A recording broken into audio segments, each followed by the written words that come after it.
예, 반갑습니다. 여러분, 오늘도 예배하시는 모든 분들에게 하나님의 놀라운 은혜와 은총이 함께 하시기를 주님의 이름으로 소망합니다. 한문 다들 잘 하시나요? 한자 잘 아시나요? 한문은요, 우리 한글과 떼어놓을 수 없는 문자인데요, 한문에는요 한 글자 한 글자의 의미가 담겨져 있습니다. 중국 사람들이 수천 년의 역사를 지내면서 문자, 글자 안에 그들이 경험했던 삶의 의미를 부여했기 때문입니다. 그래서 한자를 한 글자 한 글자 자세히 들여다보면 그 글자 안에 있는 사람들에 대한 인생, 그리고 인생을 살아가는 지혜가 담겨져 있는 것을 알 수 있죠.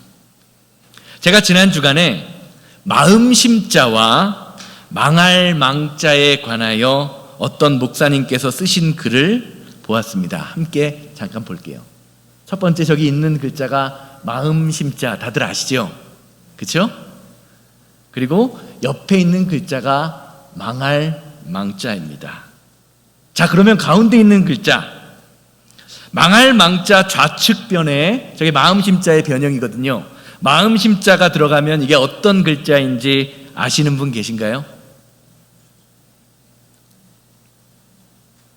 우리의 마음이 망함과 가까워지게 되면요, 저게 어떤 글자냐면 바쁠망자입니다. 바쁠망자.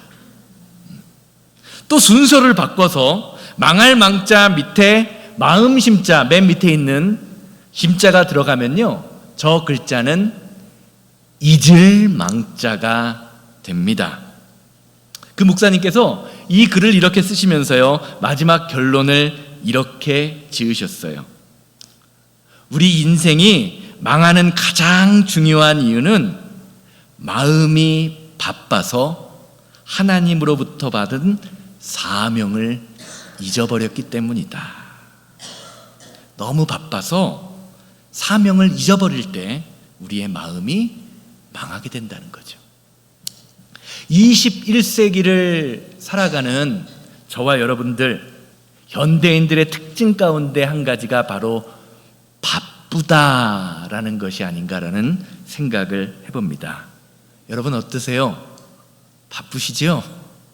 오늘도 제가 아침에 여러분들을 만나면서 인사하는 것 가운데 하나가요, 집사님, 권사님 바쁘셨죠? 라고 인사를 했던 것 같은데요, 저도 새벽부터 일어나서 교회에 와서 새벽 기도를 인도하고 또 다음날 인도할 말씀을 준비하고 아이들을 하다 보면 하루가 어떻게 지나가는지 모를 때가 참 많이 있습니다.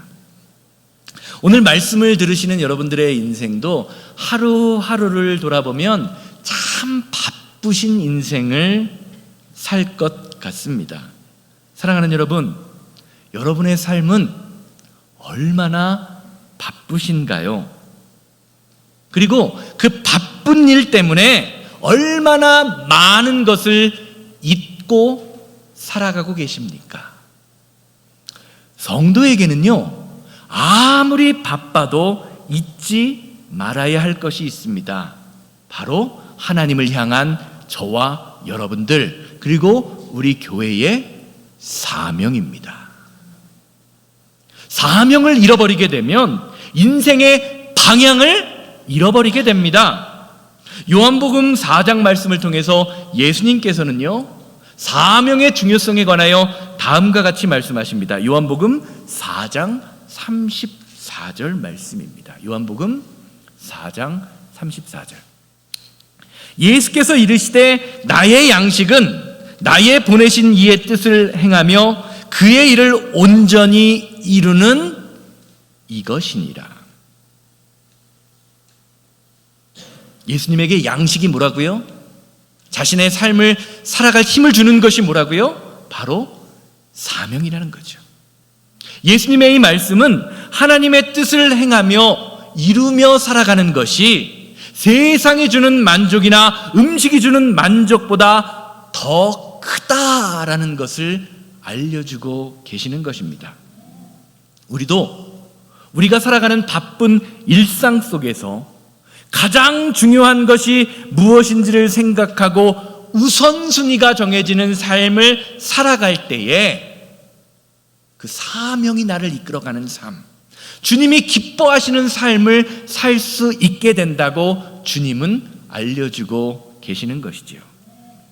이것이 성도가 성도로서 이 세상을 살아가는 방법입니다. 바쁘다, 힘들다, 어렵다라는 핑계로 하나님의 일을 뒷전으로 미루다 보면 나도 모르는 사이에 세상 일에 마음을 빼앗긴 채 살아갈 수밖에 없는 것이 우리 인생의 현실입니다. 오늘 본문 말씀도 이런 맥락에서 살펴봐야 하는 것이죠.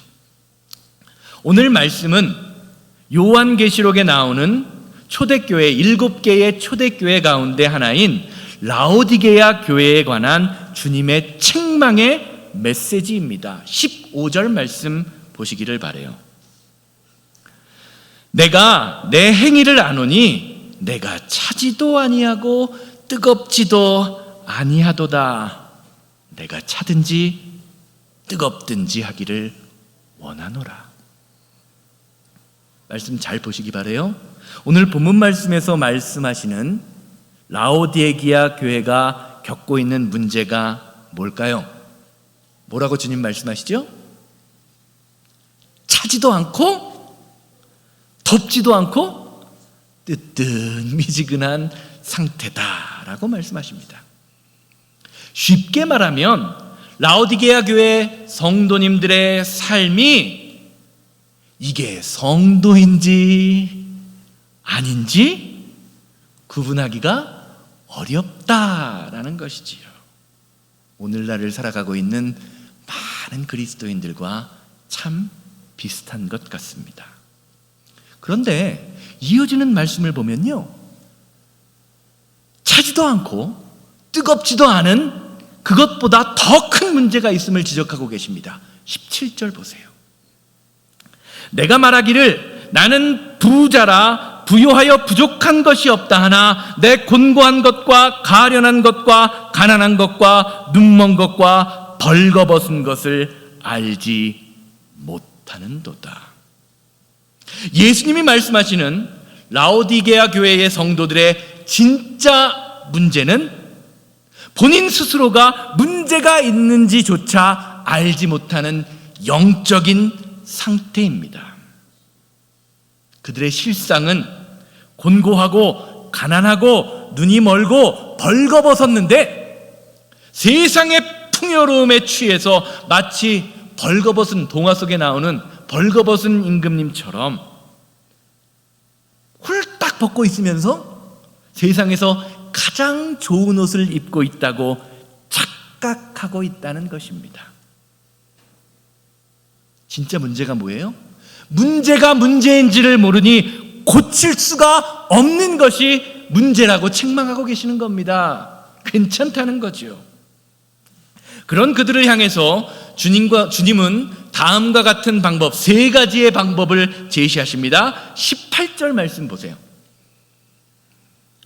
내가 너를 권하노니 내게서 불로 연단한 금을 사서 부요하게 하고 흰 옷을 사서 입어 벌거벗은 수치를 보이지 않게 하고 안약을 사서 눈에 발라 보게 하라. 예수님께서는 자신의 상태를 알지 못하는 라오디게아 교회 성도들의 신앙 회복을 위해서 3가지를 사라고 하세요. 뭐를 사라고 하시죠? 첫 번째는 불로 연단한 금, 2번째는 흰 옷, 3번째는 안약입니다. 어떻게 살 수 있을까요, 이걸? 도대체 이 3가지가 뭐길래 주님께서 사라고 하실까요? 먼저 불로 연단한 금이 무엇인지를 이해하기 위해서는요, 베드로전서 1장 7절 말씀을 살펴보아야 합니다. 베드로전서 1장 7절입니다. 너희 믿음의 확실함은 불로 연단하여도 없어질 금보다 더 귀하여 예수 그리스도께서 나타나실 때에 칭찬과 영광과 존귀를 얻게 할 것이라. 주님이 말씀하시는 불로 연단한 금이란 믿음의 확신, 예수 그리스도를 통하여 내가 구원받았음을 확신하는 그 믿음을 회복하라는 말씀입니다. 쉽게 말하면 주님을 향한 확실한 믿음을 통하여 저와 여러분들의 삶이 변하게 된다는 거죠. 어떻게 변하게 되죠? 바로 두 번째 것과 연결되어 있어요. 이렇게 믿음의 확신을 가지고 믿음으로 사는 사람들이요, 승리의 결과로 무엇으로 입게 됩니까? 흰 옷을 입는 믿음의 역사가 나타나게 된다는 겁니다. 요한계시록 3장 5절 말씀 보세요. 이기는 자는 이와 같이 무엇을 입을 것이요? 흰 옷을 입을 것이요. 불로 연단한 금과 같은 믿음을 가진 사람이 승리를 하게 된다는 말이죠. 내가 그 이름을 생명책에서 결코 지우지 아니하고 그 이름을 내 아버지 앞과 그의 천사들 앞에서 시인하리라. 아멘. 제가 여러 번 요즘 계속해서 말씀드리는데요, 사랑하는 여러분, 성도는 믿음으로 이기는 사람입니다. 그리고 그 이김의 근원은 예수 그리스도의 십자가의 보혈을 믿는 믿음입니다. 그리고 이 믿음이요, 다음 것과 연결돼요. 왜냐하면 믿음이 있을 때 우리는 비로소 볼 것을 볼 수 있게 됩니다. 안약이 그것을 상징합니다. 라오디게아 교회 성도들이 곤고하고 가난하고 눈멀고 벌거벗었음에도 자신의 상태를 보지 못했던 이유는 뭐가 문제라는 거예요? 뭐가 문제? 눈이 문제였다라는 겁니다. 그래서 주님은요, 라오디게아 교회 성도들이 세상을 바라보는 시선과 믿음을 바라보는 안목을 회복하기 위하여 안약을 사서 눈에 발라서 고치라라는 것이죠. 사랑하는 여러분, 그 안약이 무엇입니까? 결국에는 믿음이지요.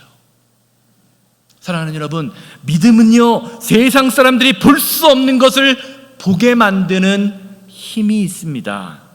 이것을 위해서 주님이 이 땅에 오셔서 십자가를 지신 거예요. 여러분, 예수님이 이 땅에서 몇 년간 생활하시면서 많은 사람을 고치시고 하나님 나라 복음을 선포하셨습니까? 너무 유치한 질문이죠. 몇 년? 3년, 그렇죠? 3년. 30세부터 33세까지. 자, 그러면 이 3년의 기간 동안, 공생의 기간 동안 예루살렘에 입성하시기 전 마지막으로 행하신 기적이 뭔지 아세요? 공생의 3년을 정리하시면서 맨 마지막으로 행하신 기적이 뭘까요? 바로 눈먼 사람을 눈뜨게 하신 기적입니다. 복음서마다 약간 다르게 묘사하고 있지만 마태복음, 마가복음, 누가복음에 동일하게 예루살렘 입성 전에 하셨던 기적, 그 기적이 무엇이냐? 눈먼 사람을 회복시키는 기적을 말하고 있습니다. 특별히 마가복음에는요, 그 사람의 이름이 누구였다? 바디메오였다라고 증거하고 있습니다. 바디메오라는 이름의 뜻은요, 존귀한 자의 아들이라는 뜻이에요. 그런데 존귀한 자의 아들의 뭐가 멀어버렸어요? 눈이 멀어버립니다. 그러자 존귀한 자의 아들이 존귀한 자의 삶을 살지 못하고 여기 치이고 저기 치이는 삶을 살 수밖에 없었던 것이지요. 사랑하는 여러분, 누가 바디메오입니까?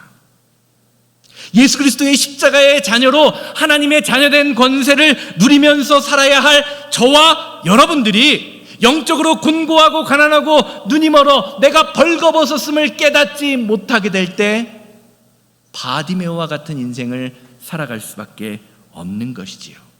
오늘 본문 말씀에 나오는 라오디게아 교회 성도들이 바디메오요, 저와 여러분들이 바디메오라는 것이지요. 이것을 깨달아야 돼요. 이것이 바디메오가 눈을 떴다라는 육체적인 병고침, 육체적인 눈뜨임 이후에 있는 참된 회복, 참된 영적인 눈뜨임의 결과인 것입니다. 이 눈뜨임의 기적의 의미를 좀 더 분명하게 알 수 있도록 안내하는 그 눈뜨임의 기적이 또 나와요. 마가복음 8장에 나옵니다. 바로 벳세다에서 눈먼 사람을 고치시는 기적이에요. 마가복음 8장 22절 이후를 보면 예수님께서 벳세다라는 지역에 계실 때에 사람들이 예수님에게 눈먼 사람 하나를 데려다가 주님, 이 사람 좀 고쳐주십시오라고 간구합니다. 그러자 예수님이 어떻게 하셨을까요? 눈먼 사람의 눈에다가 침을 퇴 하고 뱉으시고요, 그리고 눈에 안수를 하십니다. 그리고 그 사람에게 물어봐요. 무엇이 보이느냐? 그러자 그 사람이 마가복음 8장 24절처럼 대답합니다.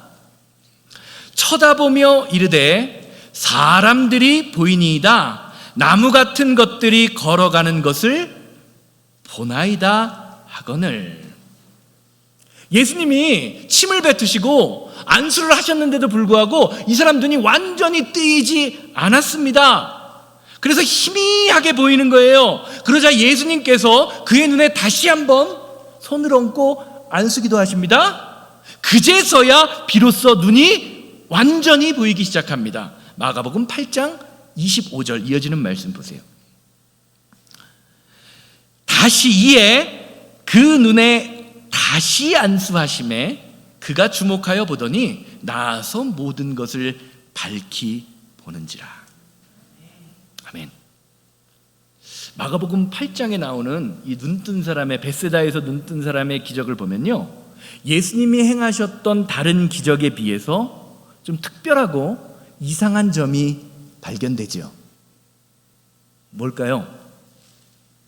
이 기적은 다른 기적과 좀 다릅니다. 일반적으로 다른 예수님이 행하시는 기적은요, 예수님이 기도하시거나 예수님이 안수하셨을 때, 혹은 그냥 네 병 고쳐졌으니까 가! 그렇게 얘기하셨을 때 어땠죠? 단번에 고쳐지지요. 그런데 마가복음 8장의 눈먼 사람은요, 처음 안수했을 때 눈이 완벽히 보이는 것이 아니라 희미하게 보입니다. 그리고 두 번째 안수 받았을 때 그의 눈이 밝히 보이게 되었다라고 증거하고 있어요. 이 말씀은요, 예수님의 능력이 부족했기 때문에, 그 순간 조금 영빨이 약하셔서 부족했기 때문에 예수님이 두 번 기도해야만 했다라는 것을 말씀하는 것이 아닙니다.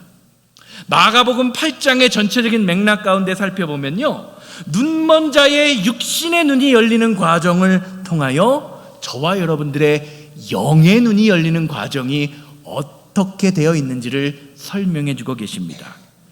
사도 바울이 이걸 잘 알았어요. 그래서 사도 바울은요, 고린도전서 13장 12절 말씀을 통해서 성도의 영의 눈이 열리는 과정을 다음과 같이 설명합니다. 고린도전서 13장 12절 말씀 보세요.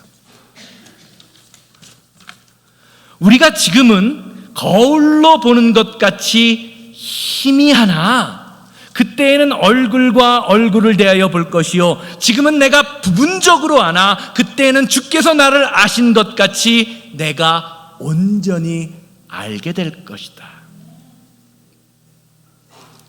저와 여러분들이 예수님을 믿고 예수님의 보혈을 의지하며 예수님을 처음 만나 영적인 눈이 띄었을 때에는요, 예수님이 가셨던 그 길, 믿음의 길이요, 이 눈먼 사람이 처음에 눈 띄어서 보이는 것처럼 희미하게 보입니다.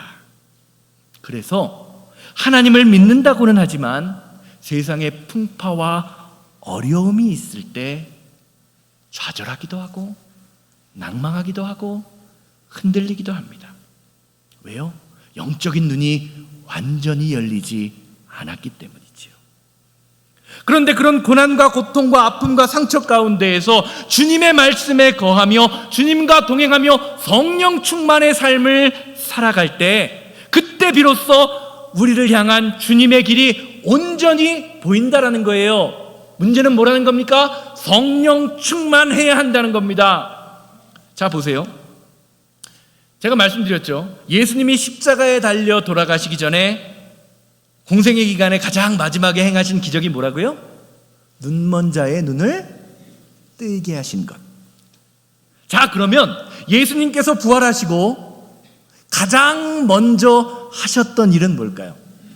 부활하시고 난 후에 제자들에게 가장 먼저 하신 일이 뭘까요? 바로 누가복음 24장 13절 이후의 말씀에서 엠마오로 향해 가고 있던 제자들의 영적인 눈을 뜨게 만드셨습니다.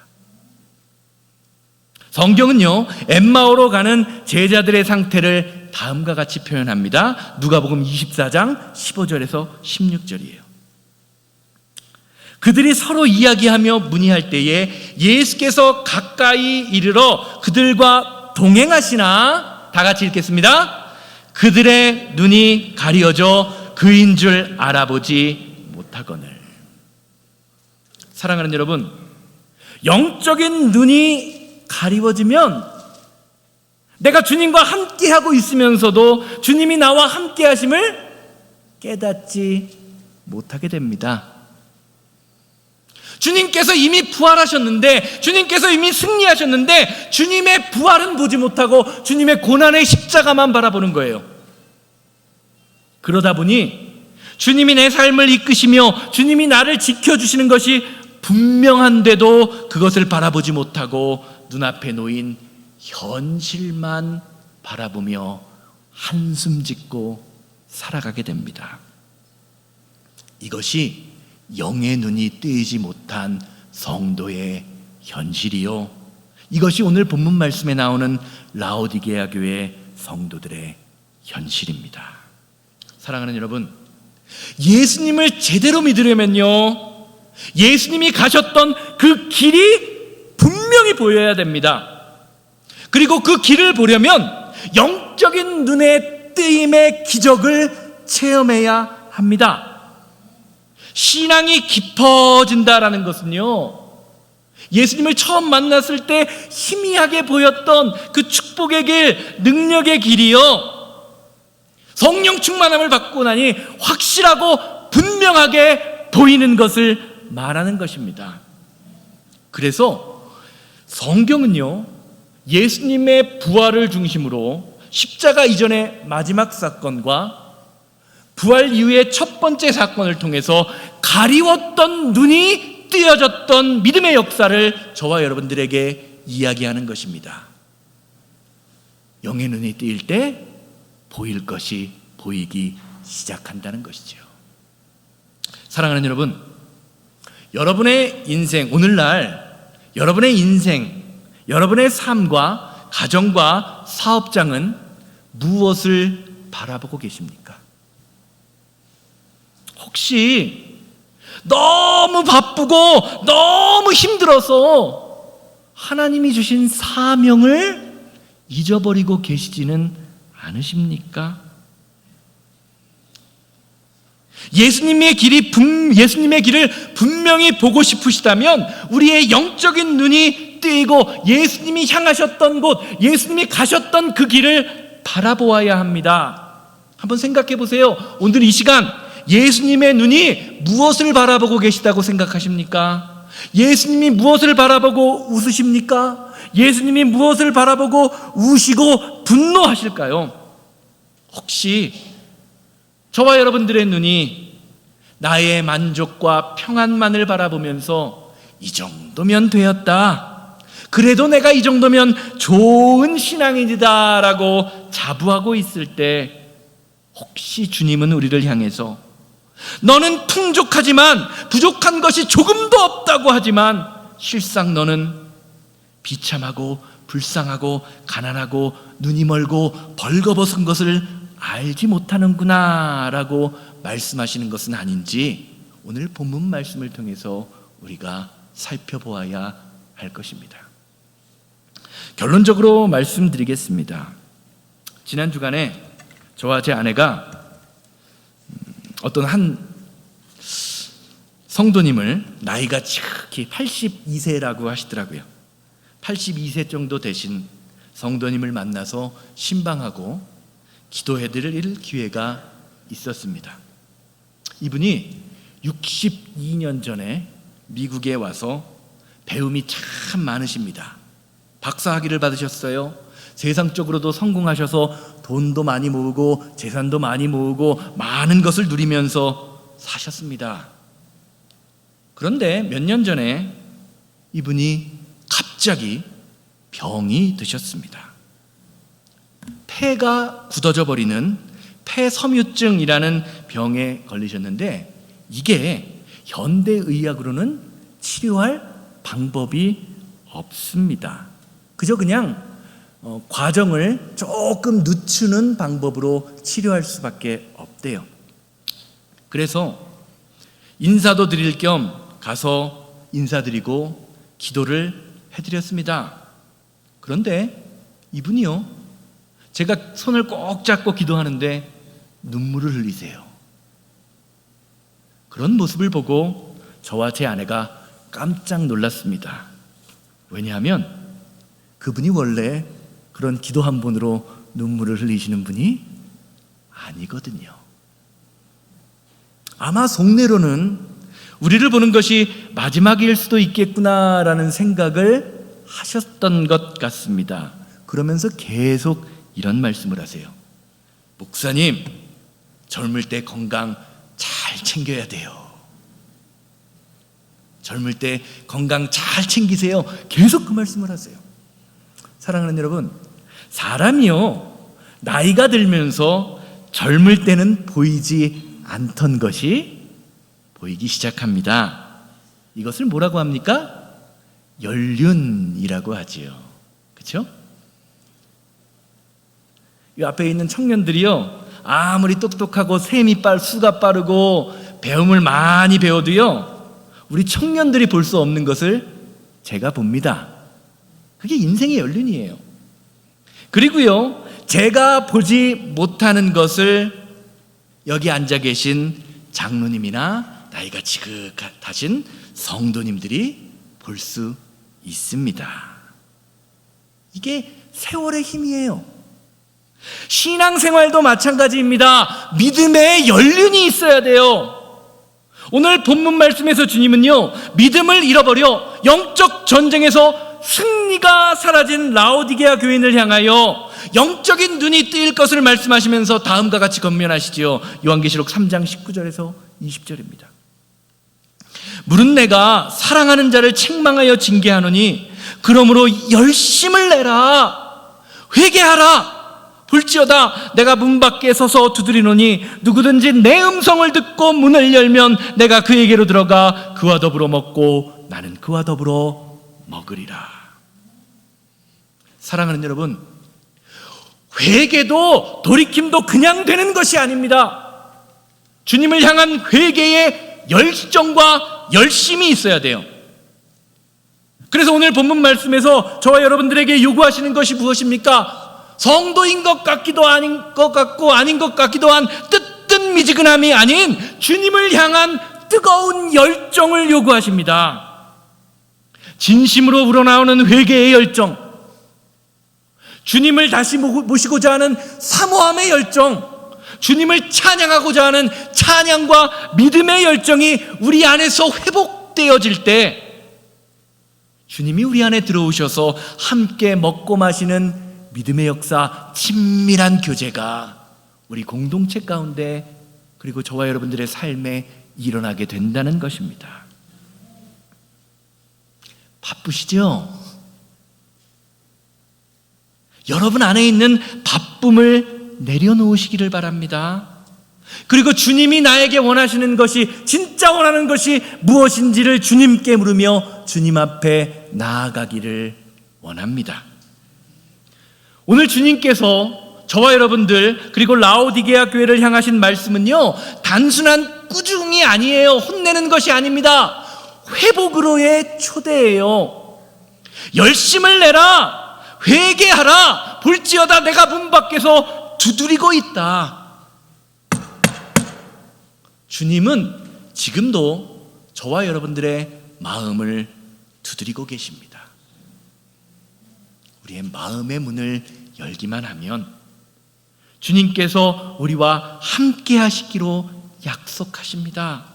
그리고 다시 우리의 시선을 주님으로 향하여 사명의 삶으로, 뜨거운 믿음의 삶으로 인도하시겠다고 약속하고 계십니다.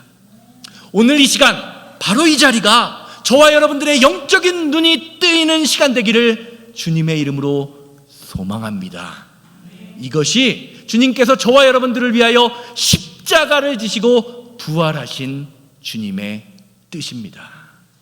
다 같이 자리에서 일어나셔서 하나님, 한 번도 나를 실망시킨 적 없으시고 부르신 후에, 주님, 내가 세상을 살아가면서 바쁘다는 핑계로, 힘들고 어렵다는 핑계로 하나님의 뜻을 온전히 바라보지 못한 것은 아닌지 나를 돌아볼 수 있게 하여 주시옵소서. 영적인 눈이 멀어버리면 존귀한 자의 삶을, 하나님의 자녀된 권세를 누리지 못한다고 주님 말씀하시는데, 우리는 자꾸 세상의 눈에만 우리의 감정과 생각이 집중되어 하나님의 뜻을 바라보지 못했습니다. 주님, 용서하고 회개하오니 우리의 마음 문 열어 열심을 내어 신앙생활을 할 수 있는 영적인 눈이 뜨이게 하여 주시옵소서. 다 같이 찬양하고 통성으로 기도하고 축도로 예배를 마칩니다. 하나님, 한 번도 나를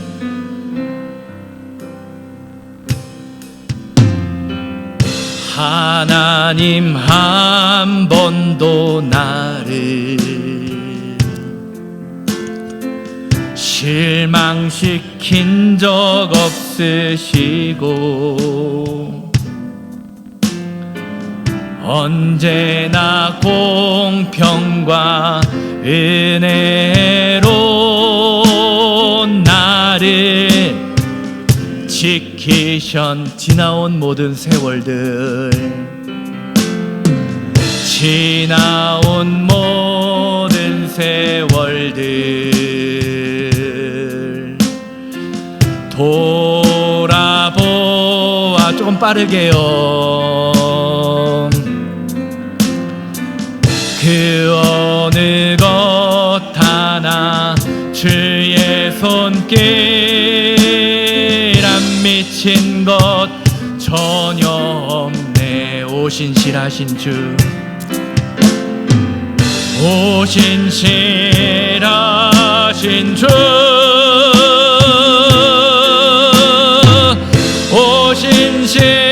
오신실하신 주, 내 너를 떠나지도 않으리라. 내 너를 버리지도 않으리라. 약속하셨던 주님, 그 약속을 지키사 이후로도 영원토록 나를 지키시리라 확신하나. 다 같이 주여 한번 외치고 기도합니다. 주여,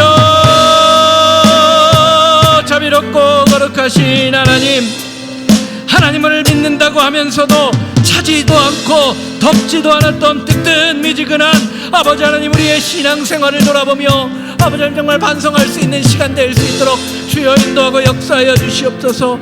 하나님이 우리를 붙드시며 존귀한 자의 삶을 살기를 원하심에도 불구하고 무엇이 중요한지 바라볼 수 있는 영적인 눈이 뜨이지 못했습니다. 주님, 우리의 눈에 영적인 눈이 뜨이게 해주시고 믿음이 가장 중요하다는 것을 믿음으로 바라보게 하시고, 아버지는 정말 불러 연단하여도 없어질 금보다 더 귀한 아버지 하나님의 그 귀한 은혜와 능력으로 살아가는 귀한 믿음의 자녀들이 될 수 있도록, 믿음이 우리의 삶을 회복시키며 믿음이 우리의 삶의 능력을 준다는 것을 믿음으로 바라볼 수 있게 하시고, 아버지 하나님의 귀한 은혜와 능력으로 살아갈 수 있는 귀한 은혜의 자녀들이 될 수 있도록 하나님이 이 시간을 붙잡아 주시고 인도하여 주시옵소서. 주님이 우리를 붙잡으시고 주님의 능력으로 회복을 시켜주셨사오니, 열심을 내어 책망할 때 주님과 함께하는 그 믿음의 능력이 오늘 예배하는 모든 성도님들의 마음속에 날마다 풍성하게 나타날 수 있도록 인도하여 주시옵소서. 주님 감사합니다.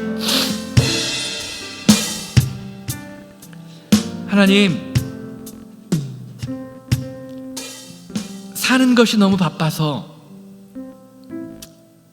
너무 힘들고 어렵다고 느껴서 우리를 향하신 주님의 뜻을 바라볼 수 있는 믿음의 눈이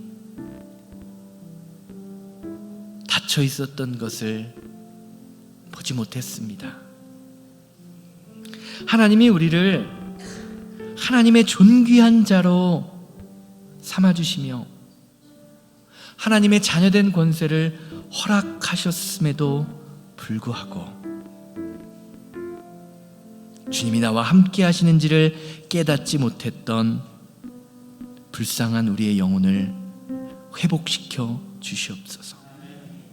믿음으로 승리하게 하여 주시옵소서. 믿음만이 우리의 영적인 눈이 회복되는 믿음의 길임을, 은혜의 길임을 오늘 말씀을 통해서 깨달았사오니, 주님, 우리의 마음 앞에서 우리의 마음 문을 여시며 우리와 함께하기 원하시는 예수님의 음성이 들리게 하여 주셔서 주님과 함께 더불어 먹고 마시는 은혜가 오늘 예배하는 모든 성도님들에게 풍성하게 나타나게 하여 주시옵소서. 이제는 우리 주 예수 그리스도의 은혜와 아버지 하나님의 거룩하심과 성령님의 감화 감동 역사하심이 예배를 마치고 삶의 자리로 돌아가 믿음의 눈을 열고 주님의 주신 사명을 바라보며 주님의 뜻을 따라 살기 원하는 우리 성도님들의 삶과 가정과 사업장, 만나는 모든 사람들 위해 이제로부터 영원토록 함께 있을지어다. 아멘.